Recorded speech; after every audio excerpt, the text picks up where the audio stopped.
할렐루야. 5월 17일 주일 영상예배에 참여하신 성도님들을 예수님의 이름으로 환영하고 축복합니다. 이곳 시드니 땅에 가을 날씨를 허락하여 주신 신실하신 하나님 아버지를 예배하기를 원합니다. 다 같이 하늘의 문을 여소서 찬양하면서 주님의 임재하여 주심을 간구하도록 하겠습니다.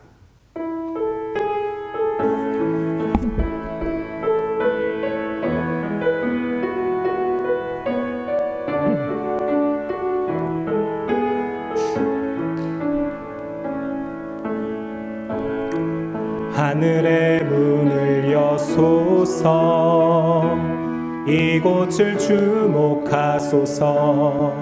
주를 향한 노래가 꺼지지 않으니 하늘을 열고 보소서, 하늘을 열고 보소서. 이곳에 임재하소서, 이곳에 임재하소서. 주님을 기다립니다.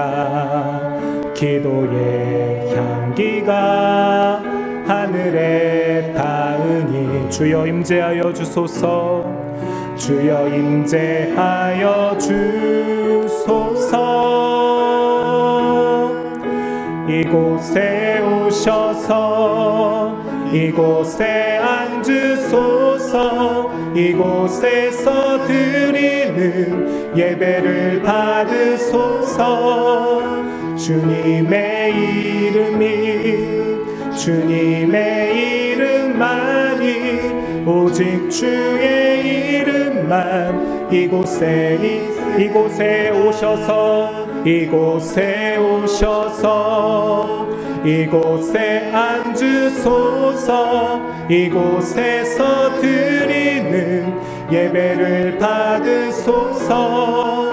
주님의 이름만이, 오직 주의 이름만 이곳에 있습니다. 아멘. 임재해 주신 하나님 아버지를 찬양하나이다. 이 시간 다 같이 사도신경하심으로 믿음의 고백을 하나님께 올려드리도록 하겠습니다. 나는 전능하신 아버지 하나님, 천지의 창조주를 믿습니다.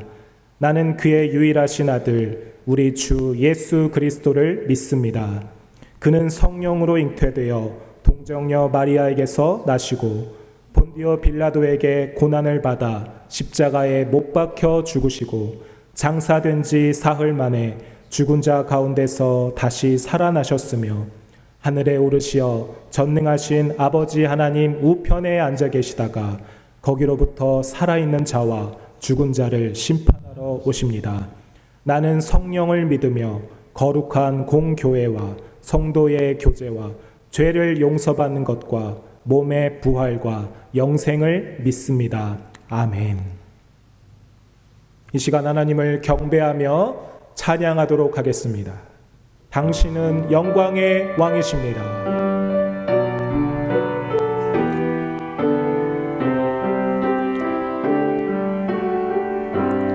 당신은 영광의 왕, 당신은 영광의 왕,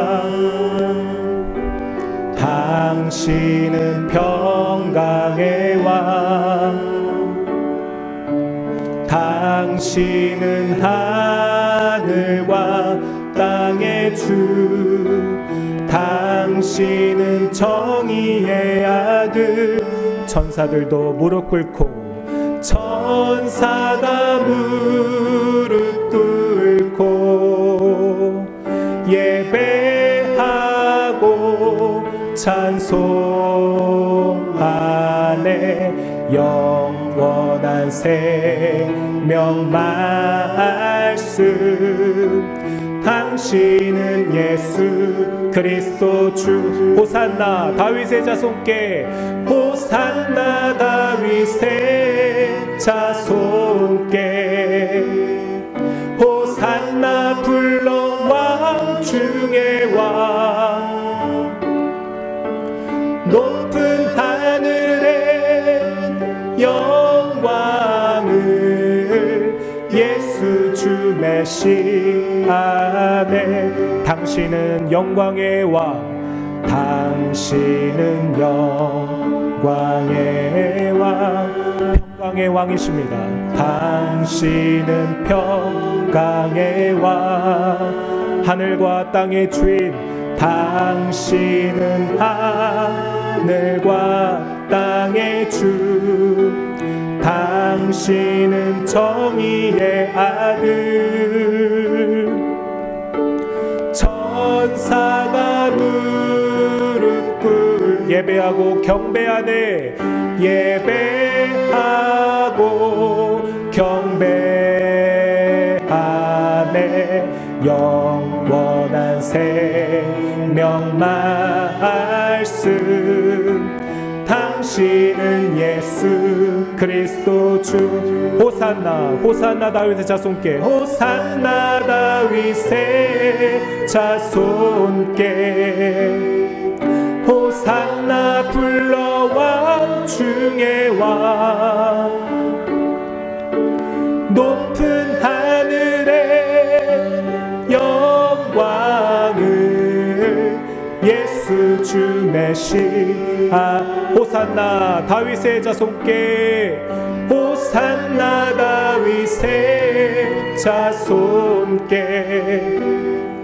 호산나 불러 왕 중의 왕 높은 하늘에 영광을 예수 주 메시아네 아멘.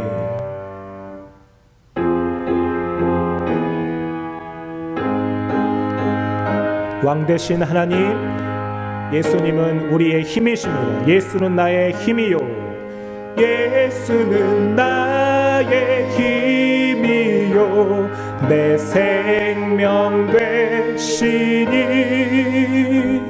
구주 예수 떠나 살면 죄주에 빠지리 눈물이 앞을 가리고 내 맘에 근심 쌓일 때 위로하고 힘주실 이 주의 예수는 나의 힘이요 예수는 나의 힘 내 친구 되시니 내 친구 되시니 그해를 간구하면 풍성히 받으리 햇빛과 비를 주시니 주수할 곡식 많도다 귀한 열매 주시는 이 주의 예수는 나의 힘이요 예수는 나의 힘 내 기쁨 되시니 내 기쁨 되시니 그 명령을 준행하여 늘 충성하겠네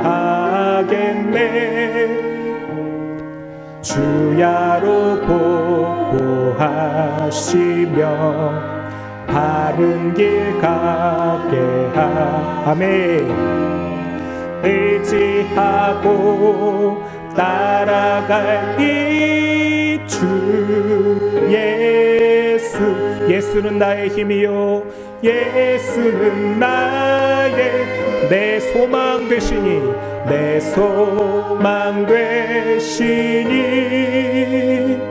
이 세상을 떠나갈 때 공영생 얻으리 한없는 복을 주시고 영원한 기쁨 주시니 나의 생명 나의 기쁨 주의 나의 생명 나의 생명 나의 기쁨 주의 마지막 고백드림 나의 생명 나의 생명 나의 기쁨 주 예수. 이 시간 우리의 왕 되신 하나님 아버지께 힘 되신 예수님의 이름으로 기도하기를 원합니다. 오늘에 드려지는 예배와 열린문 교회를 위해서 또한 우리들의 민족과 각 가정을 위해서 이 시간 합심으로 기도하도록 하겠습니다. 기도합니다. 하나님 아버지, 이 예배의 왕 되시는 하나님 아버지, 우리의 힘 되신 예수 그리스도 이름으로 기도하며 승리의 삶을 살아갈 수 있도록 인도해 주신 하나님 아버지,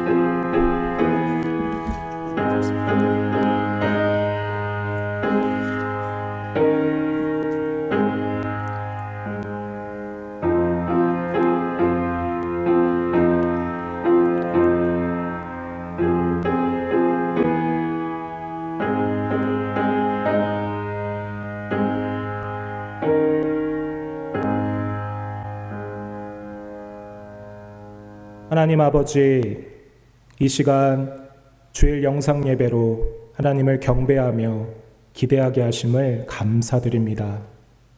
지혜와 능력과 자비하심으로 하나님 이 시간 저희들과 함께하여 주옵소서. 이 시간에도 주일을 맞이하여 거룩하신 하나님의 임재를 사모하며 예배자로 하나님의 보좌 앞으로 나아갑니다.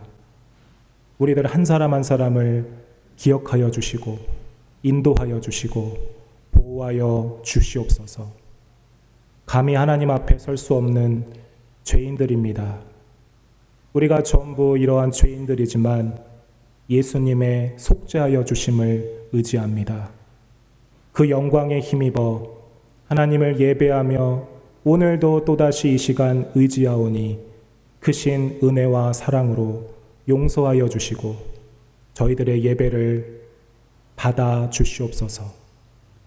한 주 동안 주신 생명으로 살아가면서도 하나님의 영광을 드러내기보다는 자신의 욕심을 내세웠고 말씀대로 살지 못하였고 우리들의 보잘것없는 생각대로 살아왔던 죄들을 이 시간 회개하오니 하나님 아버지의 긍휼하심으로 용서하여 주시고 앞으로 계속해서 인도하여 주시고 보호하여 주시옵소서. 그리하여 거룩한 주일 아침에 주의 은혜와 사랑을 사모하는 간절한 마음으로 예배자로 하나님을 경외하는 저희들을 한량없는 자비로 이 시간 은혜 베풀어 주옵소서.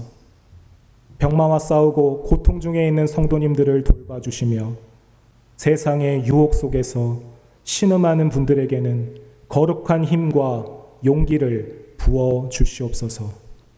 가정 안에서 여러 가지 문제와 경제 문제들로 고민하는 분들의 기도 소리를 들어주시고 속히 응답하여 주시기를 원합니다.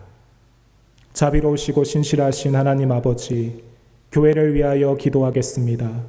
성령으로 함께하여 주옵소서. 오직 말씀의 능력으로 덧입혀 주옵소서. 세상의 빛과 소금이 되는 거룩한 역할을 열린문교회 모든 성도님들이 기쁨으로 감당하며 살아낼 수 있도록 은혜 베풀어 주옵소서. 모든 민족의 왕 되시며 역사의 주관자 되시는 하나님 아버지, 우리들의 한 민족을 축복하여 주시고 열방을 예수님의 이름으로 축복하는 한 민족이 될 수 있도록 은혜 베풀어 주옵소서.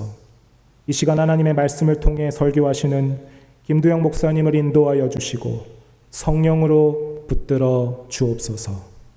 알파와 오메가 되시는 하나님 아버지, 예배의 시작과 끝을 온전히 주장하여 주심을 믿으며 사랑이 많으시고 거룩하신 하나님의 아들 예수 그리스도의 이름으로 기도드립니다.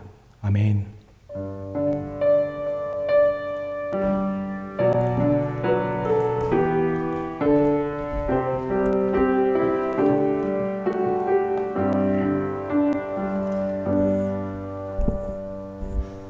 시간 함께 말씀 보도록 하겠습니다. 하나님께서 오늘 우리에게 주시는 말씀은 요한복음 17장 3절 말씀입니다. 요한복음 17장 3절 말씀입니다. 짧은 말씀이기에 우리가 모두 믿음으로 한 목소리로 합독하도록 하겠습니다. 읽겠습니다. 시작. 영생은 곧 유일하신 참 하나님과 그가 보내신 자 예수 그리스도를 아는 것이니이다. 우리 한 번 더 믿음으로 읽을까요? 시작.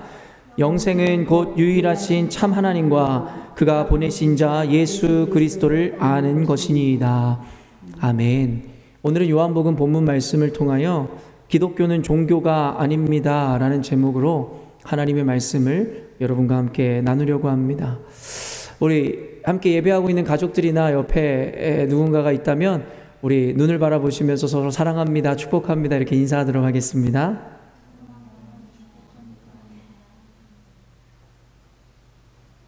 특별히 5월을 보통 우리는 가정의 달이라고 하잖아요. 얼마 전에는 이 Mother's Day도 있었고 한국에는 뭐 어린이날도 있고 다양한 가족을 위한 날들이 기념일들이 있는데 여러분들 어떻게 행복한 가정생활 요즘에 보내고 계신지 모르겠습니다. 종종 소그룹 모임에서 청년들이 모일 때도 그렇고 우리의 장년들 소그룹 모임에 모일 때도 그렇고 제가 한 주간 모였을 때 삶을 물어보곤 해요. 그래서 어떻게 사셨습니까? 한 주간 어떠셨습니까? 특별한 일이 있었은 분은 나눠주시기 바랍니다. 그럼 대부분의 분들이 말을 하지 않아요. 왜냐면 특별한 일이 없었다라는 거예요. 그렇잖아요. 우리 인생을 살다 보면은 어떻게 매일과 같이 어떤 특별한 일이 있겠습니까? 그저 평범한 일상이고 직장 생활이고 가정 생활이겠죠. 특별한 일이 없다는 것이에요. 그러면서 무엇 하나 특별한 걸 나눌 것이 없다라고 이야기하는 분들에게 제가 꼭 그런 이야기를 합니다.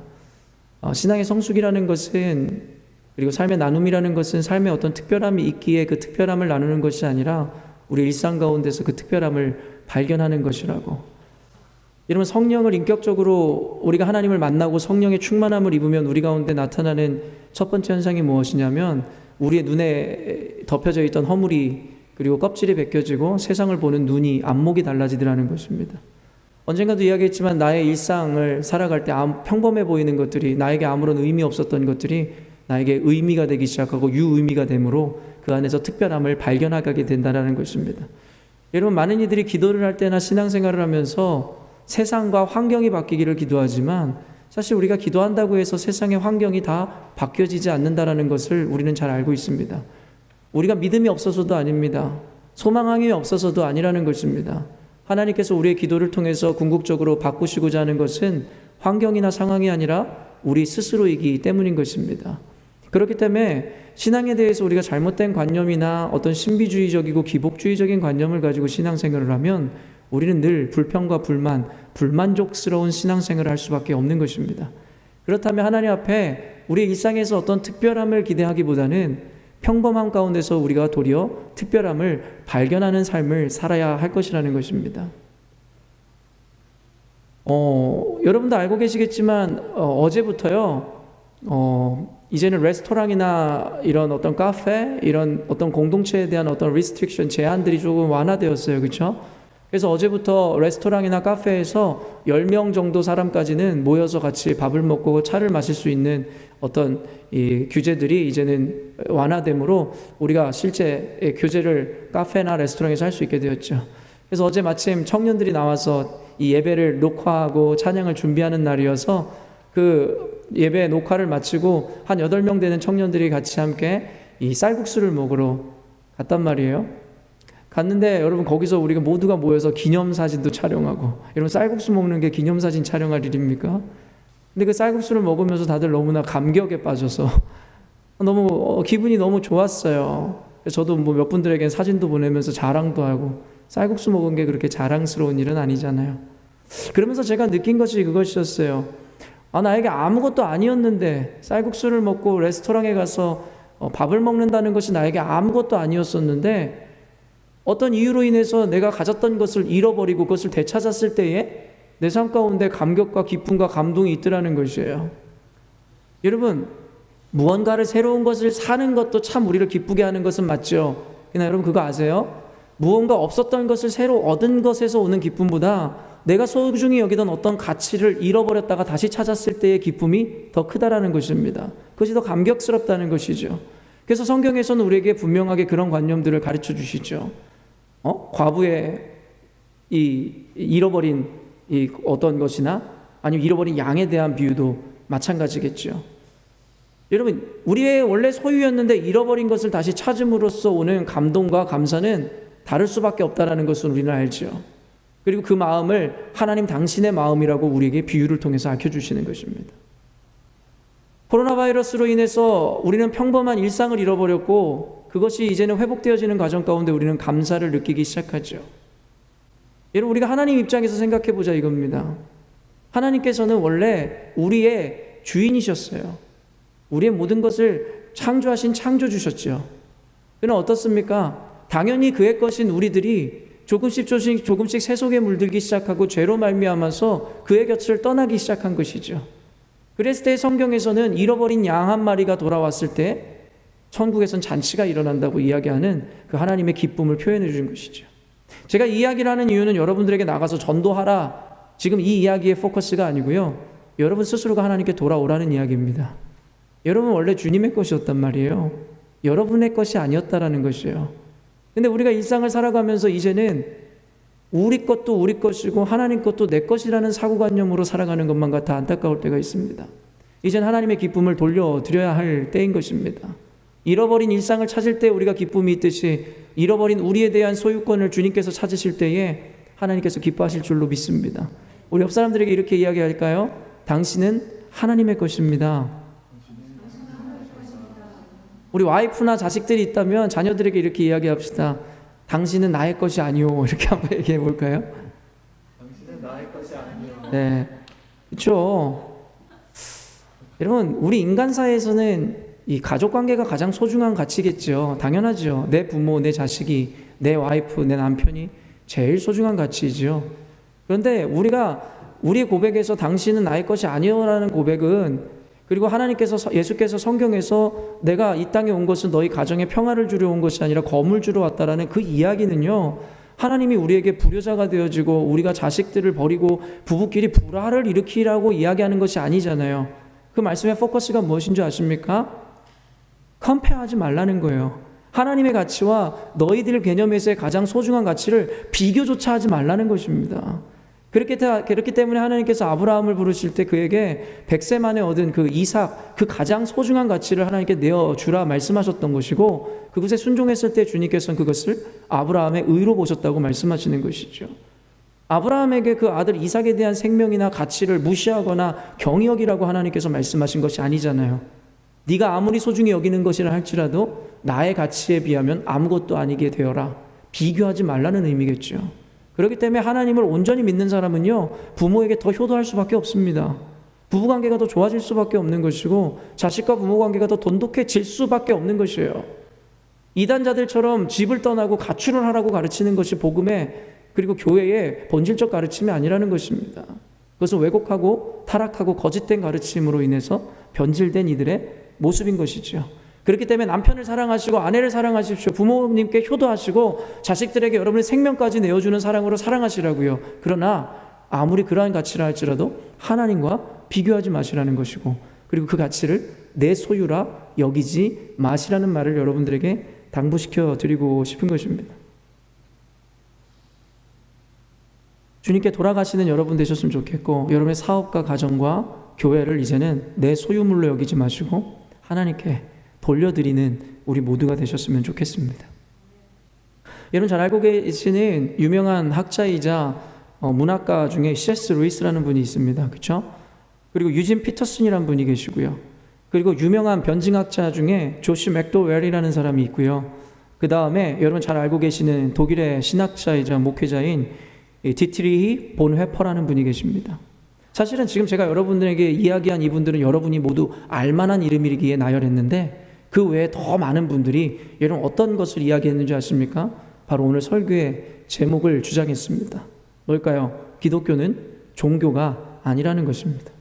기독교는 종교가 아니라는 것이죠. 이게 무슨 말일까요? 우리가 보통 이 vocation, 직업란에는 뭐를 쓰고 또 religion, 종교란에는 여러분 다 기독교 이런 거 쓰잖아요. 근데 종교가 아니라니 이거 무슨 말이지? 이거 무슨 모순적인 이야기 아닙니까? 그들이 이야기하는 주장이 이런 것입니다. 기독교는 종교도 아니고 라이프 스타일도 아니고 어떤 신념, 이데올로기도 아니라는 것입니다.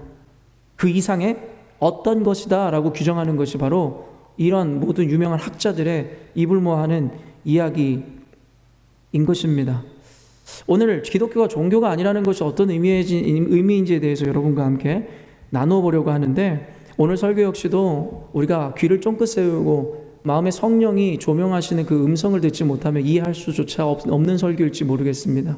그러나 여러분께서 하나님의 인도하심을 따라 마음의 문을 여시고 성령의 조명하심 따라 여러분이 귀를 여신다면 오늘 설교를 통해서 여러분에게 놀라운 통찰력과 은혜가 주어질 줄로 믿습니다. 아까 이야기하고 나열했었던 목회자 신학자 중에 독일의 디트리히 본회퍼라는 분은 굉장히 유명한 분이에요. 지금까지도 회자가 되어지는 분이고 모든 분들이 이름 정도는 들어봤을 법한 신학자죠. 그분이 한 고등학교 연설에서 이런 유명한 말을 남겼습니다. 그냥 워딩 그대로 읽어드리도록 하겠습니다. 기독교 본질은 종교와 관계가 있는 것이 아니라 그리스도라는 인물과 관계가 있다. 종교는 죽은 것, 인간이 만든 것에 불과하다. 기독교는 전혀 다른 것, 바로 하나님 자신이 생생히 자리하고 있다.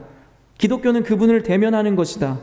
기독교의 메시지는 근본적으로 도덕 및 종교와 관계가 없다라며 비종교적 기독교를 강조했습니다.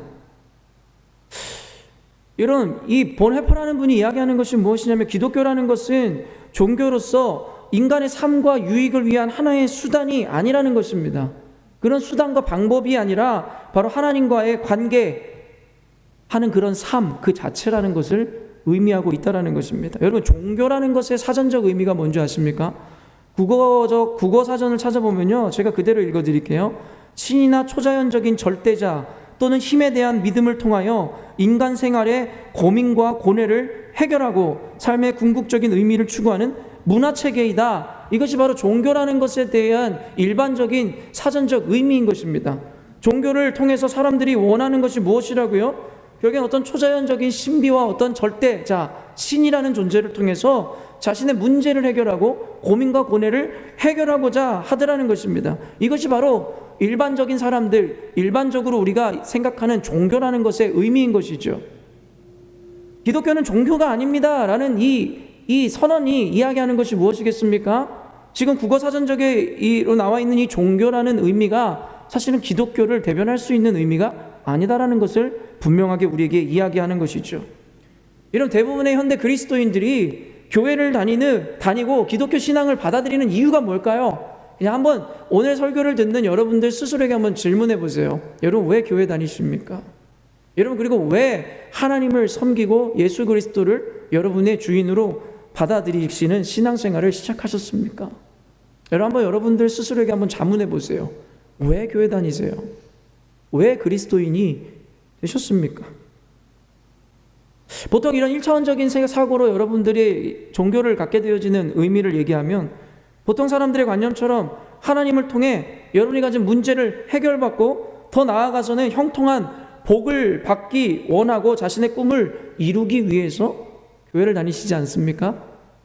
가족의 건강, 안위, 사업의 확장, 여러분 그것 때문에 교회를 다니시고 예수를 믿고 계시지는 않으십니까? 여러분 인생에 너무 극심한 고통이 있어서 그 고통 좀 해결해 보고자 예수 믿고 계시지는 혹시 않으십니까? 아니면 이거보다 조금만 더 고차원적인 의미에서 우리의 이유를 좀 발견해 볼까요? 예수를 믿고 교회를 다니는 이유는 우리가 구원을 얻어 영생을 누리고 싶어서 아니겠습니까? 그럼 방금 이야기했지만 이것이 아까 이야기한 복을 받는 것보다 조금 더 고차원적인 차원에서의 의미일 뿐이지 우리가 영생을 받아 누리기 위해 예수를 믿고 교회를 다닌다는 것도 사실은 본질적이고 근본적인 기독교 신앙을 가져야 하는 목적과 이유는 아닌 거라는 것이죠. 결국엔 어때요? 우리가 문제를 해결받고 고민이 해결받아 복을 받고 형통한 삶을 사는 것, 질병에서 벗어나는 것, 우리 가정이 화목해지는 것, 그 어떤 이유도, 아니 심지어는 내가 구원을 받아 영생을 받아 누리기를 원한다는 것 자체도 결국엔 그것에 여러분 주체가 누구입니까? 바로 나잖아요. 내 문제가 해결받고 싶고, 내가 구원을 받고 싶고, 내가 영생을 누리고 싶은 거 아닙니까? 결국에는 기독교를 종교의 형태로 바꾸어서 신봉하는 것 뿐이겠죠. 이해가 되시나요? 종교라는 것 자체가 원래 초자연적인 힘을 빌어 결국에 내 문제를 해결하는 것이니까요. 기독교라는 것도 하나의 종교의 관념이 되어서 결국에 내 인생이 잘 되고 내 가족이 잘 되고 결국에 내가 영생을 누리기 위해서 교회를 다니는 거잖아요. 그러니까 교회를 나오는데도 하나님을 위한 것은 없는 것이죠. 예수 그 자체가 목적이 되는 이들이 없는 것이죠. 그저 예수를 이용해서 내가 구원을 받고 싶고 교회를 이용해서 내가 복을 받고 싶은 것뿐이겠죠. 그런 이들에게 기독교는 종교입니다. 그러나 오늘 제가 설교 제목에서 기독교는 종교가 아니라고 이야기하는 이유는 기독교의 본래 의미는 우리에게 그런 이기적인 의미에서의 수단이 된 것이 아니기 때문이라는 것입니다. 여러분, 제가 요즘에 세계관에 대한 이야기를 참 많이 해요. 어떤 정치평론가가 무슨 이야기를 했냐면요. 지금 현대사회에서 어떤 좌든 우든 누군가가 그 위치를 선점하는 것에 대해서 가장 중요한 쟁점은 뭐냐면 헤게모니를 누가 갖느냐는 것이죠. 이 헤게모니라는 것은 언젠가도 제가 이야기했지만 절대적인 영향력을 의미합니다. 바로 기초. 그래서 정치 집단이든 어떤 권력 집단이든 어떤 헤게모니를 갖게 된다는 것은 그들이 기초를 잘 닦아놨기 때문이라는 것이에요. 그렇기 때문에 정치에서 제일 중요한 것이 무엇이냐면 어떤 공약이나 단순한 어떤 이야기가 아니에요. 사람들에게 뭐 나눠주고 이거 자체가 지금 가장 중요한 쟁점이 아니라 헤게모니 싸움이라는 것입니다. 그 헤게모니를 갖기 위해서는 어때요? 파운데이션, 기초, 더 나아가서는 세계관을 점령해야 된다는 것이에요. 제가 요즘에 계속 세계관에 대해서 이야기를 너무 많이 하죠. 저도 알고 있습니다. 그러나 하나님께서는 이 세계관에 대한 문제가 얼마나 우리 기독교인들에게 중요한지에 대해서 저에게 지속적으로 말씀하세요. 그렇기 때문에 여러분들에게 계속해서 강조할 수밖에 없어요. 왜요? 단순히 정치에서만 헤게모니를 갖는 것이 중요한 것이 아니라 세계관을 장악하는 것이 중요한 것이 아니라 우리 신앙에 있어서도 우리가 온전한 구원을 이루고 온전한 기독교, 온전한 교회를 세우기 위해서는 이 헤게모니를 가져와야 되고 온전한 파운데이션, 세계관을 우리가 정립해 놔야 우리 안에 온전한 복음의 질서가 세워질 수 있다는 것이에요. 사실은 그래서 성경에서 다 일맥상통하게 이어지는 것이 무엇이에요? 베드로에게 내가 너를 이제는 더 이상 시몬이라 하지 않는다는 거예요. 내가 너를 개바라 거죠. 개바가 뭡니까? 반석이라 이야기했어요. 그리고 내가 이제 그 반석 위에 교회를 세운다 이야기했습니다. 가장 중요한 것이 바로 파운데이션이고 그 베드로의 그 반석의 의미가 무엇이었습니까? 주는 그리스도시요 살아계신 하나님의 아들이라는 절대자에 대한 분명한 신앙 고백이 기초였다라는 것입니다. 여러분, 중요한 것이 무엇입니까? 현대교회가 사상누각처럼 모래 위에 세워진 집처럼 쉽게 무너지는 이유가 무엇이에요? 기초가 헤게모니의 싸움에서 세상에게 져버렸다라는 것입니다. 그래서 언젠가도 지적했듯이 성경적 세계관이 세상을 지배하지 못하고 세속적인 세계관이 도리어 교회 안으로 들어와 교회 안에서조차 세속적 세계관이 파운데이션이 되고 헤게모니를 가져가는 형국이 되어버렸다는 것입니다. 그러니까 진리가 더 이상 진리가 아니요 정상이 더 이상 정상이 아닌 신앙생활을 하고 있는 것이죠. 여러분이 제 설교를 자꾸 듣다 보면 저 목사님 너무 비관주의적이고 염세주의적이고 부정적인 사람 아니야 라고 생각할지 모르겠습니다. 그러나 전혀 그렇지 않죠. 여러분들에게 온전한 세계관에 대해서 심어주기 위해서는 이 정도 저항은 감당해야겠죠. 왜일까요? 우리가 살아가는 세계관은 이미 그렇게 물들어 있고 우리는 이미 브레인워시, 세뇌를 당했기 때문입니다. 여러분, 계몽주의 세계관부터 시작해서 이어지는 것이 바로 모더니즘이고 그 다음에가 포스트 모더니즘이라고 제가 언젠가 한번 쭉 나열해서 여러분에게 강의한 적이 있었죠.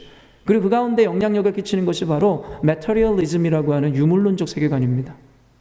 제가 이런 것들에 대해서 하나씩 다 여러분에게 강의했고 설명했기 때문에 오늘 그것을 설명할 것은 아니지만 여러분에게 본질적 의미를 설명하는 거예요. 계몽주의 사상의 여러분 반로가 무엇이었습니까?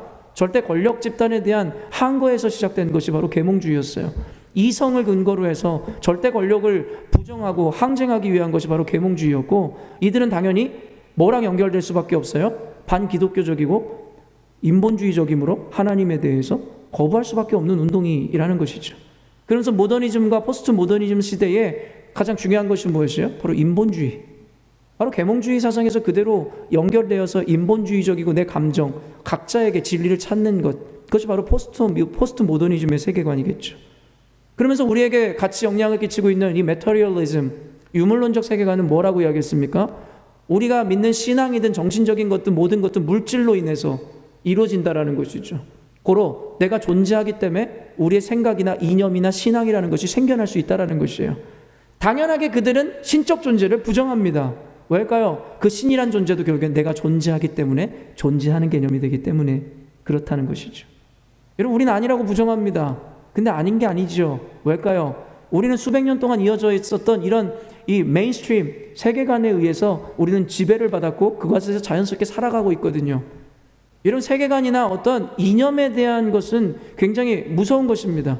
내가 인식하지도 못했는데 그 가운데 내가 녹아져 있는 것이 바로 이념 교육이고 사상 교육이고 종교 교육인 것이기 때문이죠.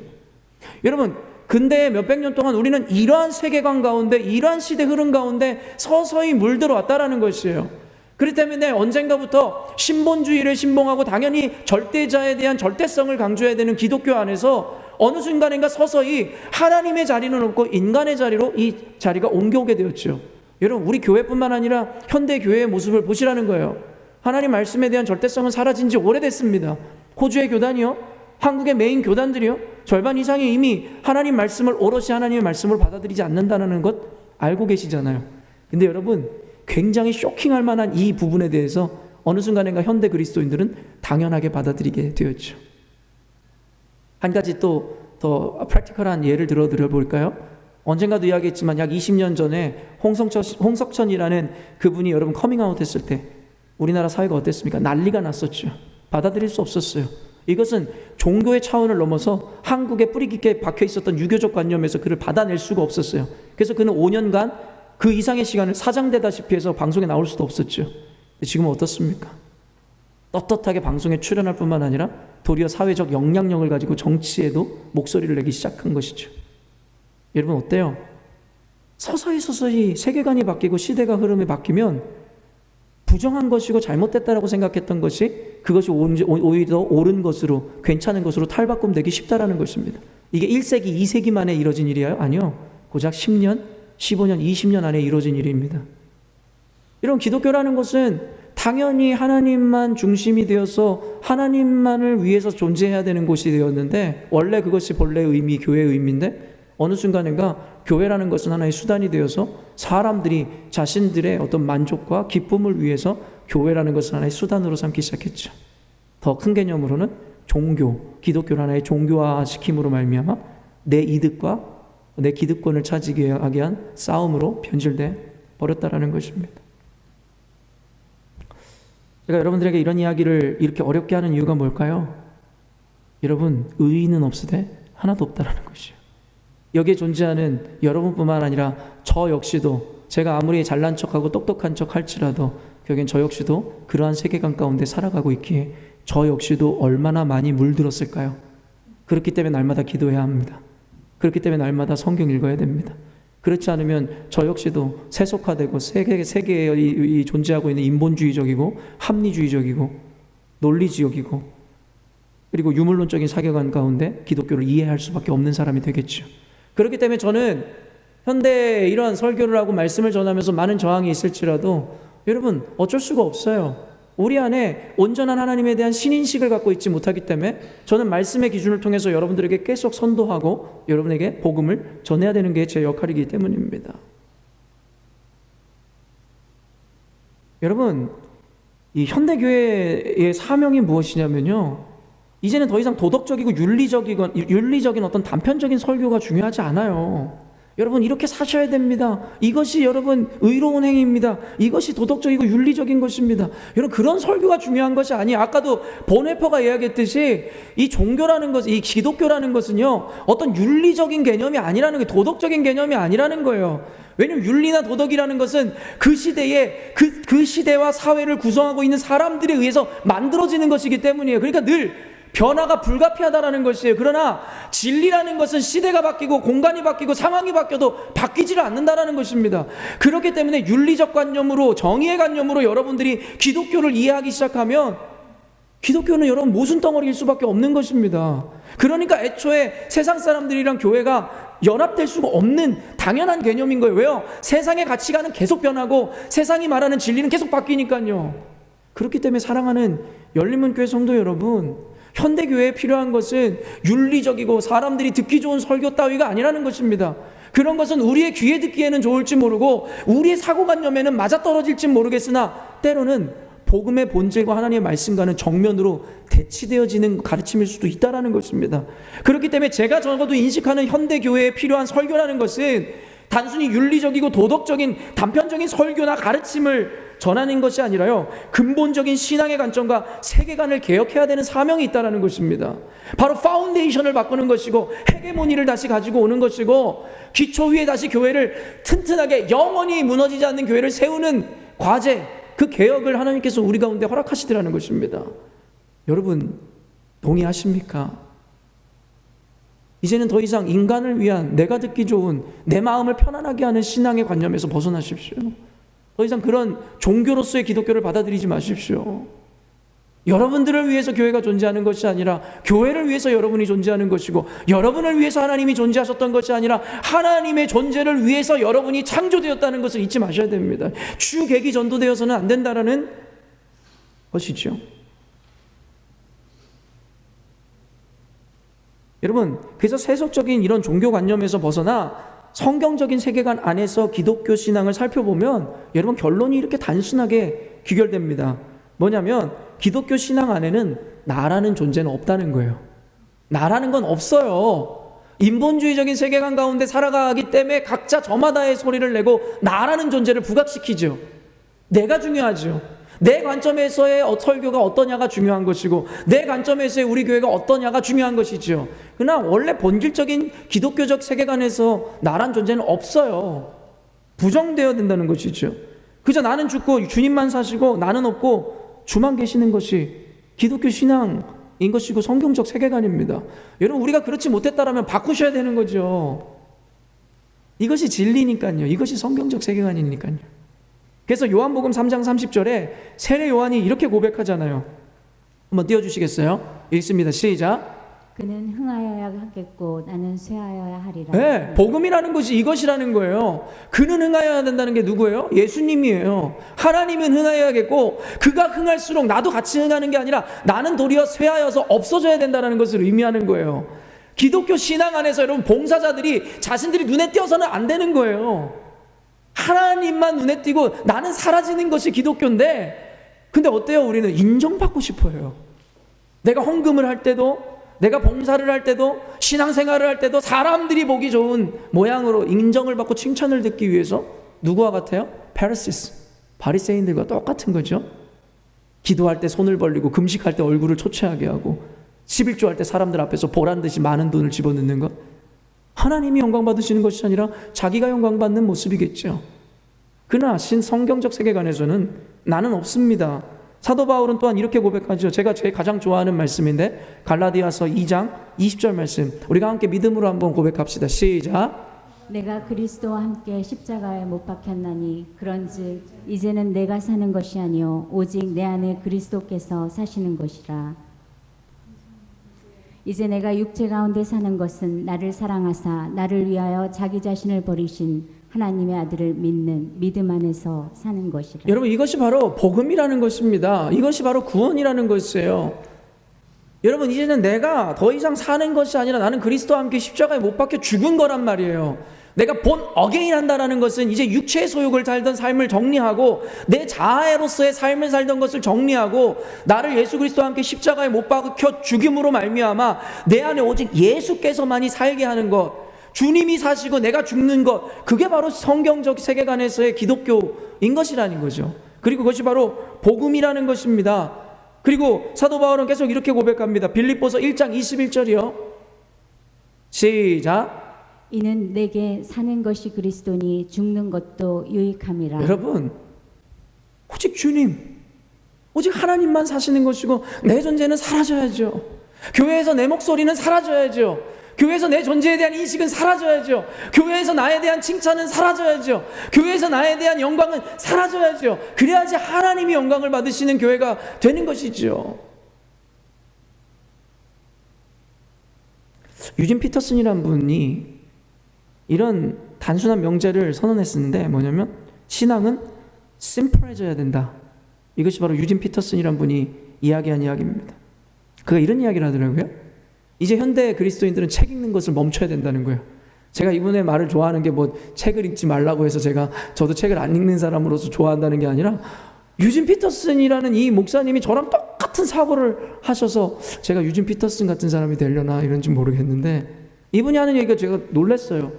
보통 목사님들 막 책 많이 읽으라고 막 이런 얘기 가르치거든요. 누가 보기에도. 근데 유진 피터슨은 역발상적으로 책을 읽으면 안 된다는 거예요. 이게 근데 단순히 책을 읽지 말라는 게 아니라 그 본질적 의미를 보세요. 현대는 너무 복잡하다는 거예요. 지식과 정보가 너무나 난무하고 너무나 많이 방대해서 너무 복잡스럽게 얽혀져 있다는 거예요. 근데 복음은 그에 비해서 너무나 심플한데도 이 복잡한 세계를 살아가는 사람들이 스스로가 너무나 복잡해져서 심플한 이 복음의 진리를 그 가치를 훼손하고 바꿔버린다는 것입니다. 이게 무슨 말이냐면 현대인들이 지식이 너무 많다는 거예요. 책을 너무 많이 읽어요. 책 안 읽는 분들은 신앙생활 잘하시는 거예요. 책을 읽음으로 말미암아 사실은 하나님이 내게 주신 말이 아니라 그저 어떤 한 존재, 어떠한 인간이 이야기하는 것들을 하나의 진리화시켜서 내 안에 정립하기 시작하죠. 그리고 그것으로 내 세계관을 구축하기 시작하는 것입니다. 되게 재밌는 것은 무엇인 줄 아십니까? 기독교 복음의 본질은 굉장히 심플한데 우리 스스로가 만들어 놓은 그 복잡성으로 다양한 지식으로 말미암아서 여러분 어때요? 도리어 하나님의 진리를 평가하는 기준 삼더라는 것입니다. 하나님의 기준은 원래 심플하고 하나님의 말씀은 단순한 것인데 오히려 자기의 복잡한 지식이나 체계의 관념으로 말미암아 이 단순한 복음을 진리를 훼손시키고 그것을 평가하는 기준을 자신이 가진 지식과 경험과 자신의 합리로 만들어버리더라는 것이죠. 여러분 이거 역으로 생각해보면 굉장히 똑똑하고 그 사람 되게 대단한 사람 같지만 아니죠. 성경에서도 분명히 이야기하지만 우리는 율법을 따라가는 사람이 되어야 되는데 율법을 판단하는 판단자가 되어버렸다는 것이에요. 이게 성경에서 지적하는 현대인들의 군상이겠죠. 자화상입니다. 우리들의 모습이 그래요. 그러니까 여러분들 교회 안에서 하나님의 말씀에 순종하지 않으시잖아요. 그래서 여러분이 여러분의 소리를 내시는 거 아닙니까? 여러분이 가지고 있는 가치관, 합리, 세계관, 경험 그것으로 인해서 하나님의 말씀을 평가하고 교회의 방향성을 여러분들이 스스로 만들어가려는 거 아닙니까? 그것이 바로 현대 많은 교인들이 그리고 목회자들이 변질시켜 놓은 여러분 가치 아닙니까? 훼손시켜 놓은 가치 아닙니까? 성경이 우리를 평가하는 기준이 될 것인데 잣대가 될 것인데 우리의 똑똑함이 우리의 복잡한 지식이 도리어 하나님의 말씀을 평가하는 기준이 되어버리진 않으셨습니까? 아까도 이야기했습니다. 현대 기독교의 설교는 단순히 여러분들에게 이렇게 살아라 저렇게 살아라 윤리적이고 정의롭고 도덕적인 것을 가르쳐주는 것이 아니라 바로 이 헤게모니를 가져오는 것이에요. 이 세계관, 파운데이션을 여러분 재수정해야 됩니다. 그리고 그 위에 말씀의 기준 위에 교회를 세워야 건강한 교회, 하나님만 영광 받으시는 교회가 되는 것이죠. 제가 이 설교를 하면서도 지금도 기도합니다. 성령님 임하여 주십시오. 완악하고 강팍한 바로와 같은 우리의 마음을 녹여주시고 성령의 음성이 들려지게 하시옵소서. 세계관이라는 것을 고치는 것은 힘든 것인데 왜냐하면 내가 이미 살아왔던 것이고 내 평생을 보냈던 곳이기에 그리고 나를 지배하고 있는 개념이기에 그러나 하나님 주님은 그것보다 강하신 분이십니다. 하나님의 말씀은 성경적 세계관은 그러한 모든 세계관보다 우위에 있는 세계관임을 믿습니다. 주님 우리 사랑하는 열린문교회 성도들의 근간을 하나님 흔드사 그들의 뿌리를 고쳐주시고 기초를 다시 새롭게 하여 주시옵소서. 오늘 성령께서 여러분에게 임하심으로 들을 귀 있는 자들은 듣게 하시며 그 마음에 껍질에 쌓여있는 단단한 세계관이 여러분 파괴되어짐으로 하나님의 성경적 세계관이 다시 채워지기를 주님의 이름으로 축원합니다. 방금 전에도 이야기했었지만 인간의 관점에서 우리가 결국 종교를 통해 얻고자 하는 것은 구원입니다. 그렇죠? 구원이 무엇이에요? Eternal life. 오늘 성경에서도 얘기하지만 영생이겠죠. 물론 아까도 이야기한 것처럼 이 역시도 기독교가 궁극적으로 추구해야 하는 신앙적 최종 가치는 아닙니다. 신앙적 최종 가치가 우리가 그냥 구원을 얻고 영생을 누리는 것 따위가 아니에요. 그건 중요한 게 아니에요. 그건 그냥 주어지는 것이지요. 여러분 구원을 쫓아 신앙생활 하지 마세요. 구원은 그냥 주어지는 것이지 그건 우리의 목표가 아니에요. 근데 많은 전도 방법이나 목회자들이 이렇게 가르치잖아요. 구원이 영생이 그저 궁극적 최종 목표인 것처럼. 그렇지 않아요. 그거는 전형적인 인간적 관점에서 해석일 뿐이죠. 인간은 자기를 위해서 결국엔 구원을 받고 영원한 생명을 누리고 싶으니까요. 그건 하나님의 관점에서, 성경적 관점에서의 최종 목표는 아닌 것입니다. 이 영생이라는 것에 대한 온전한 이해가 있어야 돼요. 물론 그럼에도 불구하고 영생이라는 것이 주는 의미와 가치는 현세의 사람들에게 있어서 얼마나 중요하고 절대적인 것인지는 저도 압니다. 그렇기 때문에 그것을 하나의 이 밑밥으로, 떡밥으로 사람들에게 던져서 사람들을 전도하는 것이겠죠. 그런데 이 영생이라는 것에 대해서 성경이 어떻게 정의하는지를 제가 여러분과 나눔으로써 기독교가 왜 종교가 아닌지에 대해서 다시 한번 정의를 내려드리려는 것이죠. 요한복음 17장 3절, 오늘 본문 말씀인데 한 번 더 읽을까요? 읽습니다. 시작. 영생은 곧 유일하신 참 하나님과 그가 보내신 자 예수 그리스도를 아는 것이니라. 여러분, 즉 우리가 그토록 간절히 원하고 바라는 그 구원, 영생이라는 것은 뭐라고 지금 요한복음에서 이야기해요? 참 하나님과 그가 보내신 예수 그리스도를 아는 것이래요. 약간 좀 말은 안 되는 말이죠. 영생이라는 것은 이거다. 그게 바로 하나님을 아는 것이라 하니까 뭔가 말로는 좀 이게 자연스럽지는 않은 것 같아요. 그러나 여러분, 성경에서 그렇게 이야기하고 있는 것이죠. 우리가 생각하기에 합리적이고 논리적인 게 중요한 게 아니라 성경이 그렇게 이야기하기 때문에 이게 옳은 것이겠죠. 여러분, 구원과 영생이라는 것은 주님을 아는 것, 그 삶 자체를 의미하는 것이에요. 천국이라는 건 그래서 우리가 죽어서만 가는 것이 아니라고 제가 이야기했죠. 현세를 살아가면서도 우리는 천국을 누려야 되는 것이며 이곳에서 이미 영생의 삶을 살아내야 된다는 것입니다. 그 정의가 뭐길래요? 하나님을 아는 것이니까요. 호세아서 6장 3절 상반절 한번 읽어볼까요? 호세아서 6장 3절 상반절 읽습니다. 시작. 그러므로 우리가 여호와를 알자. 힘써 여호와를 알자. 언젠가도 이 본문 가지고 설교한 적이 있었는데 여호와를 알되 힘써 여호와를 알라는 거예요. 이게 우리의 인생에 주어진 유일한 사명이에요. 그냥 하나님을 아는 것. 왜냐하면 그게 영생이니까요. 그러니까 이해하기가 좀 더 쉽죠. 우리가 그토록 원하는 영생을 누리길 원하면 우리는 하나님을 알아야 된다는 거예요. 히브리어로 안다는 것이 뭐라고요? 제가 다시 한번 복습해 드릴게요. 뭐죠? 야다라 그랬어요. 그죠? 야다라는 것의 원어적 의미에서의 알미 뭐예요? 관계를 의미한다고 얘기했죠. 우리가 생각하는 것처럼 일방적인 알미 아니라는 거예요. 내가 김태희라는 여배우를 알고, 내가 오바마라는 대통령을 알고, 내가 무슨 문재인이라는 대통령을 알고의 알미 아니라는 것이죠. 우리는 그렇게 그것도 알미라고 생각하잖아요. 제가 아니까요, 문재인을, 그리고 오바마를요. 근데 문제는 뭐예요? 그들은 저를 몰라요. 저의 존재에 대해서 모른다고요. 성경에서 이야기하는 이 알미라는 거, 알자라는 것의 이 야다의 원어적 의미는 일방적인 알미 아니라 쌍방적인 관계의 알을 의미하고 있다라고 여러분들에게 이야기해 드렸죠. 그러나 얼마나 문제가 있습니까? 우리는 너무 일방적인 알므로 우리 신앙이 온전하다라고 주장하기 시작하더라는 것이에요. 그래서 마태복음 7장 21절 23절, 이 또한 제가 너무 좋아하는 말씀이죠.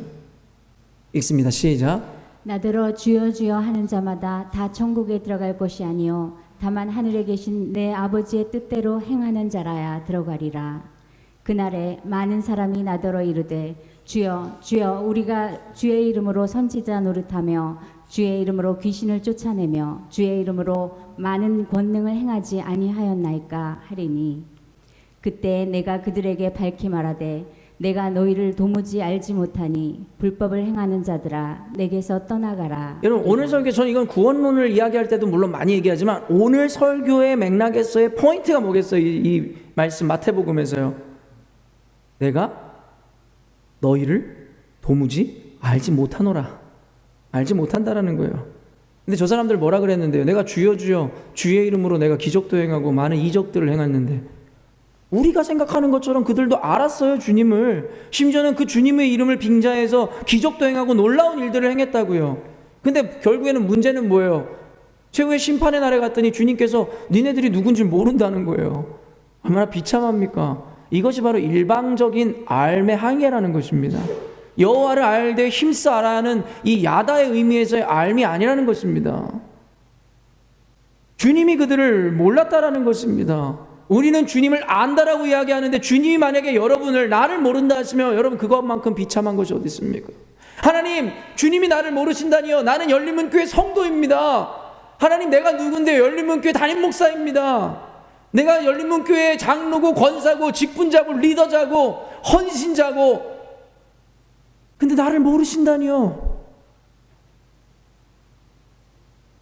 여러분, 우리가 구원을 얻었는지 못 얻었는지에 대해서 오늘의 설교의 이 규정대로 우리가 적용을 해보면 영생이라는 것은 하나님을 아는 것이고 그 알미라는 것은 쌍방간의 관계를 이야기한다고 이야기했는데, 우리가 하나님과 쌍방간의 관계를 이루지 않고 일방적인 관계를 갖고 있다면 그 영생 온전한 것이겠습니까? 아니겠죠. 그렇기 때문에 여러분, 기독교라는 것은 기독교를 이용해서 내가 구원을 받고 영생을 받는 것이 아니고요. 기독교라는 것은 바로 하나님과 관계하여 연합해 되어진 그 삶, 그 자체라는 것입니다. 그냥 그 자체가 기독교라는 것이고, 우리가 기독교인이라는 것은 하나님과 관계하며 동행하고 연합하는 삶, 그 자체를 살아낸다라는 것을 의미하는 거예요. 기독교는 어떤 개념이거나 도구가 아니라고 이야기하고 싶습니다. 그냥 그 자체인 것이죠.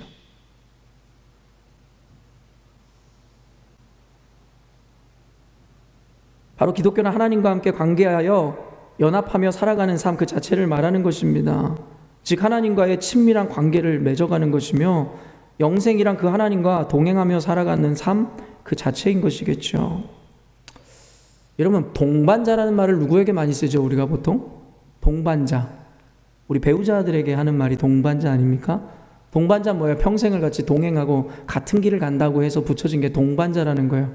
근데 여러분, 현대 사회에서 가정이 해체되고 이혼이 기하급수적으로 늘어나는 이유가 뭘까요? 뭐 단순하게 생각하면 동반하지 못하고 같이 동행하지 못하고 서로 다른 길을 가고 있기 때문인 거 아니에요? 그러니까 갈라져야죠. 그러니까 나뉘어져야죠. 여러분, 함께 동행한다라는 것은요, 목적과 방향성이 같아야 되는 거예요. 그렇잖아요. 내가 가고자 하는 목적과 방향이 같고, 심지어는 그 목적과 방향을 이루는 방법도 같아야 동행을 할 수 있고 동반자가 될 수 있는 거예요. 근데 현대의 가정의 해체의 이유가 무엇이에요? 자아의 여러분 뚜렷한 자아의식 때문이겠죠. 자기중심적인 삶 때문이겠죠. 갈수록 이제 공동체 중심이 아니라 자아중심적이고 내 중심이 되잖아요. 내 자식도 중요하지 않고 내 와이프도 중요하지 않아요. 제일 중요한 게 뭔데요? 나예요. 이것을 현대를 어떤 사람들은 미이즘이라고까지 규정하죠. 신앙에도 그렇게 가져왔죠. 그러니까는 신앙에서도 중요한 게 하나님도 아니고 뭐 목사도 아니고 아무도 아니에요. 내가 중요하죠. 그게 바로 미이즘입니다. 내 중심적인 삶. 그러니까 가정이 해체되죠. 그런 사람들은 여러분 동행할 수가 없어요. 왜일까요? 내가 중요하니까요. 목적성과 방향성과 방법들을 맞출 생각이 없죠. 내가 주인공이니까요. 여러분, 아까도 다시 한번 정리합니다. 영생이라는 것, 기독교라는 것은 하나님과 동반자가 되어 동행하는 삶 그 자체를 의미한다고 여러분들에게 이야기했어요. 그죠? 그러면 이제 주님과 함께 목적성, 방향성, 그리고 그 방향과 목적을 이루기 위한 방법까지도 똑같이 해야 우리는 주님과 함께 동반자가 되어지는 것이고 동행을 하게 되는 것이며 영생을 얻게 되어지는 길이라는 것이겠죠. 여기까지는 정의가 분명합니까? 근데 여러분, 문제가 무엇이에요? 목적과 방향성이 달라지더라는 것이에요. 우리가 교회를 다니면서 하나님께 영생을 얻기를 원하고 주님이 가신 방향성을 따르기를 원한다고 이야기하지만, 우리가 신앙생활을 하면서 하나님과 목적성과 방향성 그 방법을 맞추지 않는다라는 것이죠. 그래서 로마서 12장 1절에 이렇게 말하고 있습니다. 읽습니다. 시작. 그러므로 형제들아, 내가 하나님의 모든 자비하심으로 너희를 권하노니 너희 몸을 하나님이 기뻐하시는 거룩한 산제물로 드리라. 이는 너희가 드릴 영적 예배니라. 이런 결론부터 이야기하면 우리가 하나님과 동행하는 삶을 살아야 합니다. 근데 하나님과 동행하는 삶을 살기 위해서 하나님 나한테 좀 맞춰주십시오가 아니라 하나님의 생각과 방향성에 나를 맞춰야 되는 것입니다. 그게 바로 하나님과 동행할 수 있는 유일한 방법이고 기준인 것이겠죠. 언젠가도 이 본문을 가지고 또 설교한 적이 있는데 여러분들에게 한 번 더 복습해 드릴까요? 여기서 산제물로 여러분을 하나님께 드리래요. 그것이 정말 하나님께서 받고 기뻐하시는 영적인 예배라고 이야기하는 거죠. 하나님이 받고자 하는 진정한 예배라는 것이 뭐예요? 산제물로 하나님께 바쳐진 삶이라는 것입니다. 우리의 삶, 발음 괜찮나요? 바쳐진 삶. 영어로 하면 뭐예요? Living sacrifices라는 거예요. 그러니까 살아있는 제물들이라는 거죠. 우리가 살아있는 제물이 되어야 된다는 거예요. 여러분, 근데 구약의 세계관에서 여러분 이 제물의 의미를 살펴보세요. sacrifice라는 게 뭐예요? 죽여서 각을 뜨고 여러분 다 벗겨내고 피를 흘려야 하나님 앞에 그들이 믿는 신한테 이 번제로 드릴 수 있는 기본의 요건이 충족되는 거예요. 여러분 죽지 않으면 드릴 수 없는 게 제물이에요. 그러니까 living sacrifices라는 것 자체가 이미 contradiction이에요. 모순이에요. 살아있는데 어떻게 제물이 돼요? 제물이란 건 죽어야 되는데요. 하나님께서 우리를 산제물로 바치라는 것은 무엇이냐면, 그래서 여기 하나님의 배려가 있는 거 아니에요? 우리의 목을 따고 우리의 생명을 빼앗아 하나님께 바치라는 인신제사를 의미하는 게 아니라는 거잖아요. 살아있지만 하나님께 제물로 바쳐지는 삶, 이것을 우리가 어떻게 해석해야 될까요? 살아도 산 것이 아니어야 된다는 것이죠. 우리가 이 땅을 살아가고 있지만 우리가 우리의 자아든 우리의 생각이든 관념이든 더 이상 살아있으면 안 된다는 얘기예요. 살아있어도 죽어있는 재물과 같은 삶을 살라고 주님께서 말씀하시는 것이죠. 그냥 어감만으로 보면 굉장히 비참하고 뭔가 이상한 것 같지만 여러분 그렇지 않아요. 그 안에 진정한 행복이 있다고 주님께서 우리에게 말씀하고 계시는 것이죠. 사랑하는 열린문교회 성도 여러분, 다 살아있어야죠. 우리는 산 존재잖아요. 근데 하나님께서 우리에게 말씀하시는 것이에요. 살아도 산 것이 아닌 인생을 살으라는 거예요. 내 안에 있는 관념과 지식과 경험과 이념과 생각과 모든 것을 내려놓고 하나님 말씀을 따라 주님을 따라가는 삶, 그것이 바로 devoted 된 삶인 거예요. 우리의 삶이 하나님께 제물이 된 삶이고, 그것이 바로 교회이고, 그것이 바로 그리스도인이며, 그런 자들에게 주어지는 것이 바로 영생이고 하나님의 나라라는 것입니다. 여러분, 이것이 바로 성경의 가치관에서 이야기하고 있는 기독교이며 그리스도인이며 그들이 궁극적으로 추구하는 영생의 정의인 것입니다. 그렇기 때문에 기독교는 종교가 아닌 것이라, 바로 우리의 삶 그 자체이며 하나님과 동행하는, 하나님과 서로 관계하는 삶이라고 성경은 이야기하고 있는 것입니다. 결론을 맺도록 하겠습니다. 사랑하는 열린문교회 성도 여러분, 주님을 믿는다는 것은, 그리스도인이 된다는 것은 더 이상 내 안에 내가 사는 것이 아니라 주님께서 말씀하심을 따라 사는 삶, 그리고 그것이 내 윤리적, 내 가치관, 그리고 내 도덕관념이랑 다를지라도 내 생각과 내 관념을 부정하고 주님 말씀하신 바를 따라가는 무식한 삶이 바로 그리스도인들의 삶인 것입니다. 그것이 바로 living sacrifices들의 삶인 것입니다. 저는 오늘 설교를 통해서 저와 여러분이 다시 반성하기를 원했습니다. 이것은 단순히 여러분들을 향한 어떤 blame이나 point out 하는 것이 아니라, 지적하고 여러분을 그냥 비난하는 것이 아니라 저에 대한 다시 한 번의 물음이었던 것 같아요. 그리고 이것은 이벤트성으로 오늘 하루 주어지는 것이 아니라 매 순간 매일마다 우리 각자에게 물어봐야 되는 하나님의 말씀인 것입니다. 하나님, 여전히도 내 안에 내가 살고 있는 것은 아닙니까? 하나님, 내 판단과 내 생각으로, 내 윤리적인 관념으로, 내 세계관으로 하나님의 말씀과 하나님의 기준을 내가 재단하고 내가 판단하는 삶을 오늘도 살아가고 있지는 않습니까? 라고 매일 매 순간 우리는 물어봐야 한다는 것입니다. 여러분, 죄의 시작이 무엇에서부터 시작되었습니까? 아담과 하와가 하나님같이 되고자 하는 마음이었습니다. 가진 게 없어서가 아니에요. 모든 것이 허락되었지만 그들이 가질 수 없었던 것, 하나님과 같이 되고자 하는 것. 그들의 죄로 말미암아 하나님께서 인류를 노아의 방주를 통해서 모두 멸망하시고 한 가족만을 구원시켰어요. 그런데 또 어떤 죄가 일어납니까? 바벨탑을 쌓기 시작하는 거예요.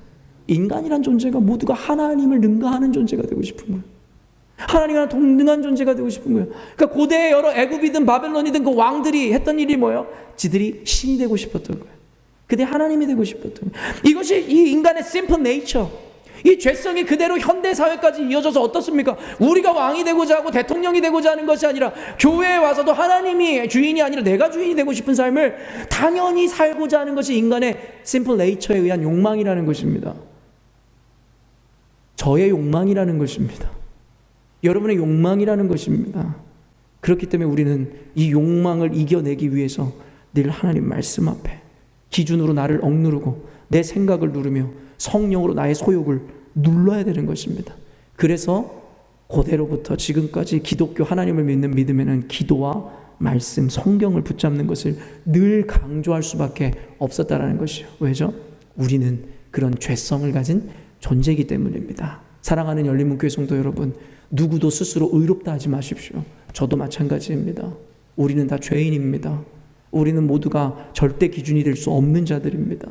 오직 하나님, 오직 하나님의 말씀, 성령의 충만, 고로 하나님의 영광, 이것이 여러분, 이 단어들이 충만할 때 그 교회는 하나님이 기뻐하시는 완벽한 교회가 될 줄로 믿습니다. 사랑하는 열린문교회 성도 여러분, 이 코로나 바이러스 이 시국 가운데 저희들은 매일같이 하나님의 말씀을 통해서 이 세계관의 변화를 꾀하고 있습니다.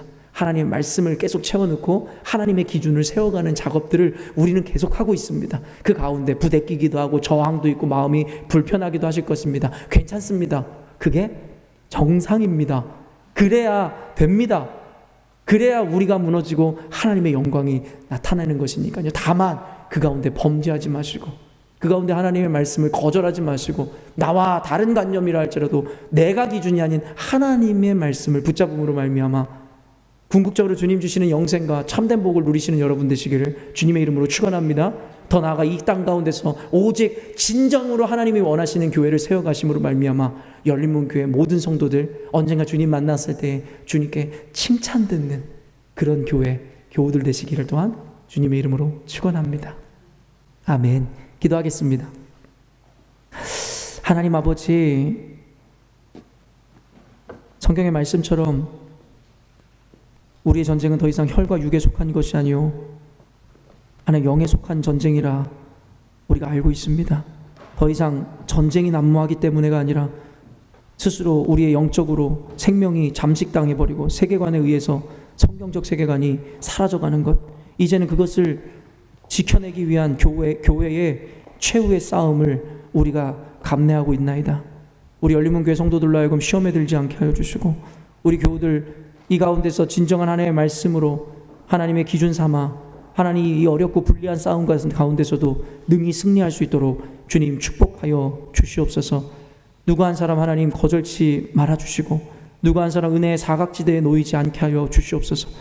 그러함으로 말미암아 참된 하나님의 구원과 같이 하나님의 기쁨을, 감사를 받아 누리는 우리 열린문교회 성도들 되게 하여 주시옵소서. 감사드리며 거룩하신 예수님의 이름으로 기도합니다. 아멘. 이 시간 우리 함께 찬양하시며 준비한 헌금 하나님께 감사함과 기쁨으로 드리도록 하겠습니다.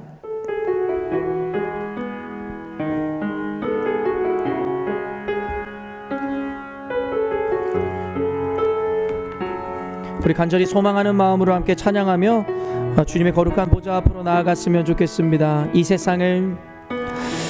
세상을 살아가는 동안에 나의 힘을 의지할 수 없으니 기도하고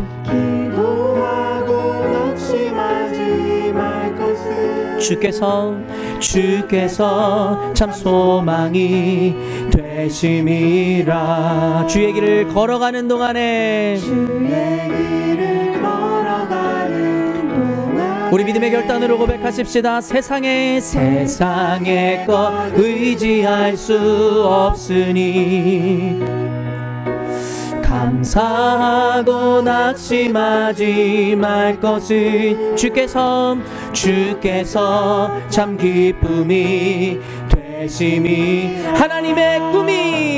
하나님의 꿈이 나의 비전이 되고 예수님의 성품이 나의 인격이 되고 성령님의 권능이 나의 능력이 되길 아멘. 우리 한 번 더 믿음으로 고백하십시다. 하나님의 꿈이 나의 비전이 되고 예수님의 성품이 나의 인격이 되고 성령님의 권능이 나의 능력이 되길 원하고 바라고 기도합니다. 하나님 아버지 감사합니다. 어렵고 힘든 상황 가운데서도 우리 사랑하는 열린문교회 성도 모든 분들이 조금씩 작은 것이지만 최선을 다하여 하나님께 드릴 수 있는 믿음과 은혜를 허락하셨음에 감사합니다.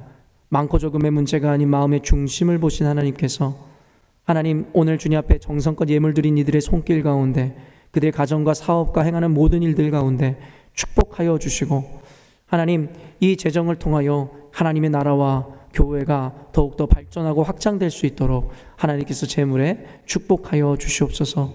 미처 혹시 준비하여 드리지 못하는 이들이 있다면 그들에게도 긍휼히 주님 생각하사 이 다음에는 더 많은 것, 귀한 것 드릴 수 있는 믿음과 삶의 환경을 허락하여 주시옵소서. 하나님 아버지, 교회를 사랑하는 마음으로 모든 이들이 합력하여 선을 이루는 줄로 믿사오니 주께서 우리 열린문교회 성도들의 마음을 겸손하게 하시고 모두가 주의 일을 거절치 아니하며 함께 동참하여 합력할 수 있는 믿음을 허락하여 주시옵소서. 이제는 우리 주 예수 그리스도의 은혜와 독생자 예수 그리스도를 보내시고 죽이시기까지 우리를 사랑하신 하나님 아버지의 극진하신 사랑하심과 오늘도 세속의 가치관과 관념 가운데서도 오직 하나님의 말씀과 성경적 가치관과 세계관을 지켜내고 살아가기로 결정할 수 있도록 늘 우리를 위해서 눈물로 기도하시는 성령 하나님의 위로, 감동, 감화, 교통, 충만하심이 오늘 예배하며 하나님 말씀대로 살기로 결정하는 우리 열린문교회 성도들의 머리 위에와 또한 이 방송을 통하여 하나님의 말씀을 진리로 그리고 진리의 기준으로 바로 세우고 있는 모든 성도들의 머리 위에 또한 코로나 바이러스로 인하여 고통과 어려움 가운데 처해 있는 모든 열방과 민족들 가운데 또한 대한민국의 민족과 남겨진 가족들, 친지들, 부모님들의 머리 위에 이제로부터 영원토록 함께 하시기를 간절히 축원하옵나이다. 아멘.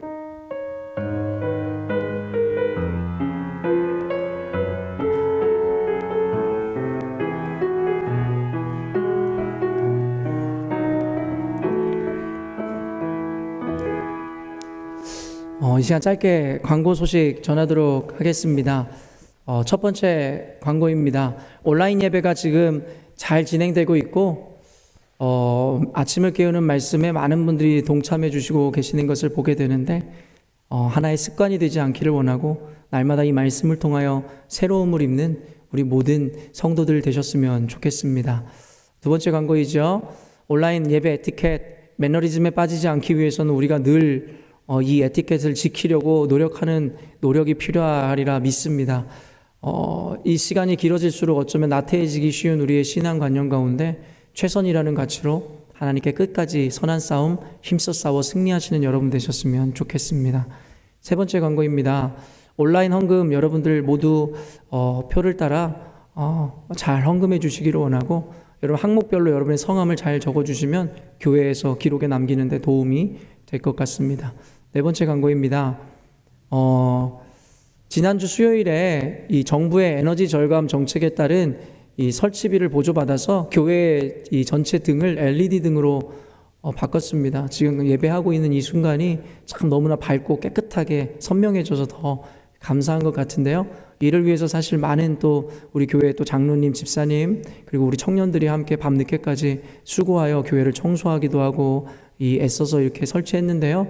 여러분들 함께 기도로 또한 마음으로 동참해 주셔서 감사합니다. 이제 모든 이 바이러스의 시국이 끝나고 함께 모였을 때에 더 아름답게 하나님을 예배할 수 있는 처소가 된 것 같아 더욱 감사드리게 되는 것 같습니다. 다섯 번째 광고입니다.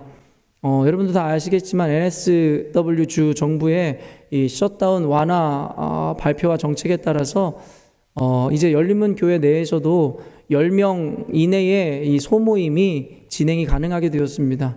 그래서 저희가 당장 재강을 하고 오픈할 수 있는 이 소그룹 모임이 오픈 투 우먼 그리고 이 중보기도팀 그리고 오픈 투 맨입니다. 아마 각자의 그 각 소그룹의 리더들을 통해서 다시 한번 공지가 될 것인데 이제부터 다음 주부터는 오픈 투 우먼 중보기도 오픈 투 맨을 공식적으로 오픈할 예정입니다. 그럼에도 불구하고 시국인 때라 여전히도 교회에 나와 모임을 참여하는 것이 마음에 조금이라도 거리껴지고 불편하시다면 괜찮습니다. 그것은 결코 믿음과는 관계없는 일인 것입니다. 그저 우리는 나오지 않는 분들도 배려하고 존중하며 또한 모인 이들도 또한 손가락질하지 않는 그런 교회의 문화를 이 시기 가운데 정착시켜야 될 줄로 믿습니다. 여러분 모두가 함께 교회에서 계속 진행되어지는 일들 또 정부에서 발표되는 이 정책에 대해서 귀를 쫑긋 세우시고 다시 모여 함께 예배할 날을 같이 꿈꾸고 기대해 주셨으면 좋겠습니다. 우리 옆 사람들에게 이렇게 인사하며 예배를 마쳐갔으면 좋겠습니다. 사랑하고 축복하고 감사합니다 이렇게 인사하겠습니다. 우리 마지막 우리 옆분들 바라보시면서 우리 함께 평화 하나님의 평강이 같이 찬양하시고 축복하며 오늘의 예배를 마치도록 하겠습니다.